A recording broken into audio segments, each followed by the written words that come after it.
Want to build your first Siemens PLC program in just 2.5 minutes? Let's do it. Start, stop, motor control logic, no fluff. Open TIA Portal.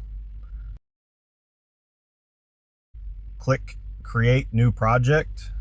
Give it a name. I'll call this one First PLC _ logic. Hit Create. Now select Configure Device and choose an S7 1200 controller. Pick your CPU.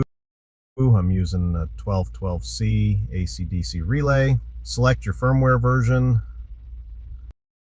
then click Add. You're now inside the hardware configuration view. Let's build the logic.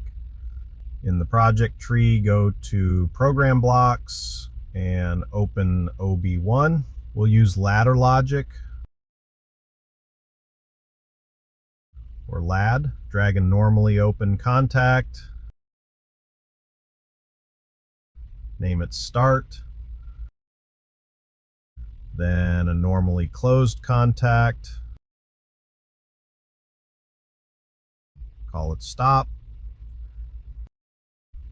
Add a coil. Name it Motor. Click Monitor. This is a classic motor start-stop circuit. Pressing Start turns on motor. Stop breaks the circuit. To test it, watch the motor coil go live when Start is pressed and Stop is released. You just built a working PLC logic. That's it. In 2.5 minutes, you've created your first PLC program in TIA Portal. Next up, building an HMI screen in 2.5 minutes. Subscribe for that and hit the bell.